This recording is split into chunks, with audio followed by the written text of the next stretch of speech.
अगर आपको लगता है कि किताबें सिर्फ कहानियाँ सुनाती हैं, तो ये कहानी आपकी सोच को बदल देगी। क्योंकि इस लाइब्रेरी में किताबें नहीं पढ़ी जाती, बल्कि वो आपको पढ़ती हैं। और जो एक बार इस लाइब्रेरी के अंदर गया, वो कभी वापस नहीं आया। अगर आप अंधेरे से डरते हैं, तो ये कहानी आपके लिए नहीं है। वेलकम टू अनस की स्टोरी, शापित लाइब्रेरी का रहस्य, जहाँ किताबें जिंदा हैं। Horror story in Hindi. अगर तुम्हें लगता है कि किताबें सिर्फ कागज और स्याही होती हैं, तो आज के बाद ये सोच बदल जाएगी। क्योंकि कुछ किताबें पढ़ी नहीं जाती, वो तुम्हें पढ़ती हैं। और कुछ लाइब्रेरी ऐसी होती हैं जहाँ से कहानी बाहर नहीं आती, लोग गायब हो जाते हैं। पहाड़ी के उस पार शहर से थोड़ा दूर एक पुरानी टूटी फूटी बिल्डिंग खड़ी थी, जिसे लोग ब्लैक लाइब्रेरी कहते थे। करीब 100 साल पहले इसे अचानक बंद कर दिया गया था। कोई ऑफिशियल रिकॉर्ड नहीं, कोई क्लियर वजह नहीं, बस एक दिन दरवाजे बंद हुए और फिर कभी नहीं खुले। लेकिन अजीब बात ये थी कि अंदर से कभी कभी रात में हल्की रोशनी और पन्ने पलटने की आवाज़ें आती थी, जैसे कोई अब भी वहाँ पढ़ रहा हो। कहते हैं उस लाइब्रेरी का लाइब्रेरियन विक्रम शास्त्री ज्ञान का दीवाना था। उसे हर वो चीज़ जाननी थी जो इंसानों को नहीं पता। उसे सबसे बेस्ट बनना था। उसने किताबों को सिर्फ पढ़ा नहीं, वो उनके अंदर घुसना चाहता था। और इसी पागलपन में उसने एक काला तंत्र किया, ऐसा तंत्र जो आत्माओं को किताबों में कैद कर सकता था। लेकिन उस रात कुछ ऐसा गलत हो गया जो कि बहुत गलत था। धीरे धीरे लाइब्रेरी की हर किताब में एक एक आत्मा कैद हो गई। वो आत्माएं चुप नहीं थी, वो जिंदा थीं। और जब विक्रम को एहसास हुआ कि उसने क्या कर दिया है, तब तक बहुत देर हो चुकी थी। अगले दिन पूरा स्टाफ गायब था और विक्रम की लाश लाइब्रेरी के बीचों बीच पड़ी हुई थी। उसकी आंखें खुली हुई थी, जैसे वो अब भी कुछ देख रही हों। सालों बाद ये कहानी सिर्फ अफवाह बनकर रह गई। लेकिन आरव, वो इन कहानियों पर बिल्कुल भी यकीन नहीं करता था। उसे लगा ये सब फालतू की डरावनी बातें हैं। वो एक स्टूडेंट था और उसे अपनी रिसर्च के लिए बहुत पुरानी किताब चाहिए थी, जो सिर्फ उसे उस लाइब्रेरी में होने का एहसास दिला रही थी। एक शाम सूरज ढलने के बाद आरव उस लाइब्रेरी के सामने खड़ा था।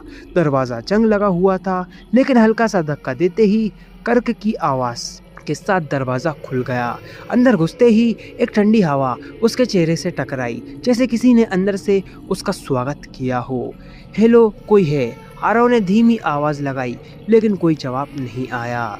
सिर्फ कहीं पन्ने पलटने की आवाज़ आई। वो अंदर बढ़ा। धूल से भरी अलमारियाँ, टूटी हुई कुर्सियाँ।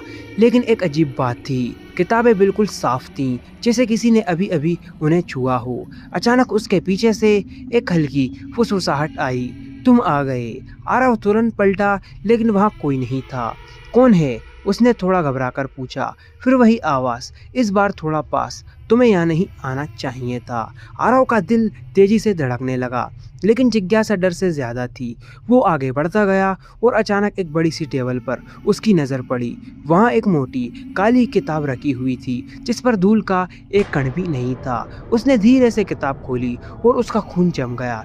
पहले पन्ने पर लिखा था, जो यहाँ आता है वो कभी वापस नहीं जाता। आरव ने पन्ने पलटे और उसमें नामों की लिस्ट थी, सैकड़ों नाम, और हर नाम के आगे एक तारीख। वो समझ गया, ये सब लोग यहाँ आए और फिर कभी गए ही नहीं। उसका हाथ कांपने लगा। जब उसने अगला पन्ना पलटा, वहाँ सिर्फ एक नाम लिखा हुआ था, आरव। उसकी सांस रुक गई। ये कैसे हो सकता है? उसने अपने मन में सोचा। अचानक उसके पीछे से एक आवाज़ आई, क्योंकि अब तुम भी कहानी का हिस्सा हो।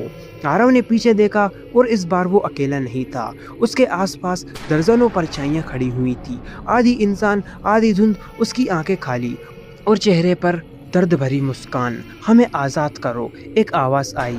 यहाँ हमारे साथ यहीं रहो, दूसरी आवाज़ गूंजी। आरव भागने लगा, लेकिन दरवाज़ा खुद ब खुद बंद हो चुका था। उसने ज़ोर से खींचा, खुल जा खुल जा, लेकिन उसकी सारी कोशिशें नाकाम थी। लेकिन दरवाज़ा हिला तक नहीं। पीछे से कदमों की आवाज़ करीब आती जा रही थी। अचानक सारी किताबें खुद ब खुद खुलने लगी, पन्ने तेजी से पलटने लगे और हर किताब से एक आवाज़ निकल रही थी, चीख, फुसफुसाहट, रोना, जैसे हजारों आत्माएं एक साथ बोल रही हों। आरव ज़मीन पर गिर पड़ा, कान बंद कर लिए। बस करो प्लीज़, बस करो। तभी वो काली किताब उसके सामने खुद ब खुद खुल गई।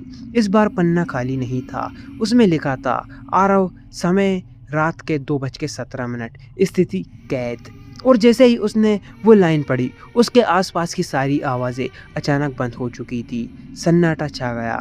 धीरे धीरे उसकी आंखें बंद होने लगी और उसका शरीर धुंध में बदलने लगा। अगली सुबह लाइब्रेरी फिर से खामोश थी। दरवाज़ा हल्का सा खुला हुआ था, जैसे किसी का इंतज़ार कर रहा हो, और उस काली किताब में एक नया नाम जुड़ चुका था। कहते हैं अगर तुम उस लाइब्रेरी के पास जाओ तो कभी कभी तुम्हें अंदर से कोई आवाज़ बुलाती है, आओ तुम्हारी कहानी अभी अधूरी है। और शायद अगला नाम उसी किताब में तुम्हारा हो।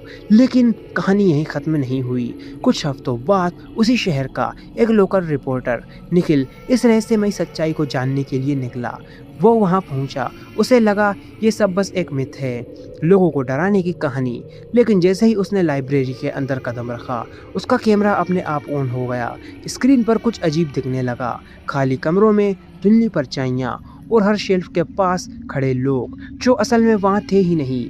तभी कैमरे के माइक में एक धीमी आवाज़ रिकॉर्ड हुई, रिकॉर्ड मत करो वरना तुम भी यहीं रह जाओगे। निखिल घबराकर पीछे हटने लगा, लेकिन तभी उसकी नज़र उस काली किताब पर पड़ी जो अब खुद ब खुद खुल चुकी थी। इस बार उसमें सिर्फ नाम नहीं थे, बल्कि उन सब की आखिरी चीखें थीं, उनके आखिरी पल, सब कुछ लिखा था।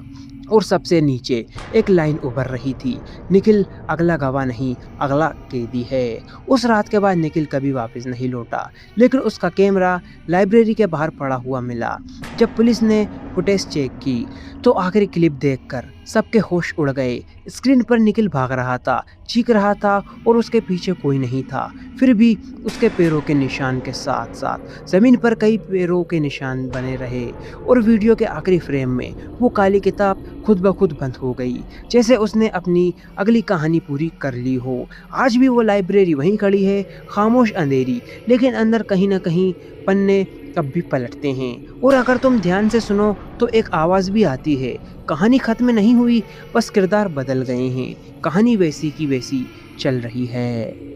अगर ये वीडियो आप तक पहुंच गई है तो प्लीज़ आप लोग चैनल को सब्सक्राइब करें और मुझे अपना छोटा भाई समझकर सपोर्ट करें, क्योंकि आपके सब्सक्राइब करने से हमें मोटिवेशन मिलता है और वीडियो बनाने में भी अच्छा लगता है। तो प्लीज़ आप लोग मुझे सपोर्ट करें। यह कहानी केवल मनोरंजन के लिए है, इसका उद्देश्य किसी भी धार्मिक या सांस्कृतिक भावनाओं को ठेस पहुंचाना नहीं है। अंत मैं मिलता हूं आपको नेक्स्ट वीडियो में किसी नए टॉपिक के साथ। तब तक love you so much NS की जनता। अगर आप लोगों के पास भी कोई डरावनी हॉरर स्टोरी है तो आप हमें इंस्टाग्राम पर डीएम करें। जय हिंद, जय भारत। अगर आपको वीडियो अच्छी लगी हो तो प्लीज़ वीडियो को लाइक करें और चैनल को भी सब्सक्राइब करके बेल नोटिफिकेशन को ऑल पर प्रेस कर दें। Thanks for your watching.